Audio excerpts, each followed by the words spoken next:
ഓണമിനി ഒരു വിളിപ്പാടകലെ എന്ന പ്രഖ്യാപനവുമായി പൂരത്തിന്റെ നഗരത്തിൽ ഇക്കുറിയും ഭീമൻ പൂക്കളം ഒരുങ്ങി. തെക്കോട്ടിറക്കത്തിനും കുടമാറ്റത്തിനും വേദിയാകുന്നിടത്താണ് വമ്പൻ പൂക്കളം വിസ്മയമായത്.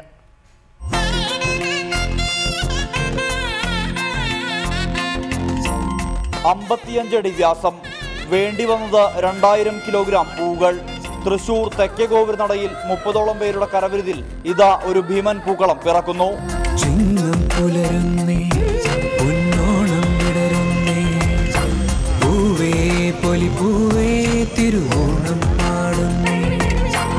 തൃശൂരിന്റെ ഓണാഘോഷത്തിന് തുടക്കമായി എന്ന് ഓർമ്മപ്പെടുത്തൽ. ഇനി കുമ്മാട്ടിയും പുലികളും നിറഞ്ഞാടുന്ന നഗരവീഥിയിൽ നാളോണനാൾ വരെയും ആഘോഷപ്പൊലിമയാണ്. എല്ലാവരും ചേർന്നുള്ളൊരു കൂട്ടായ്മയുടെ പൂക്കളം, ഒരു സ്നേഹത്തിന്റെ പൂക്കളം, ഇതൊക്കെ തൃശ്ശൂരിന്റെ മാത്രം ഒരു പ്രത്യേകതയാണ്. ഇതിൽ ഓരോ പൂവുകളും ഓരോ തൃശ്ശൂർക്കാരാണ്.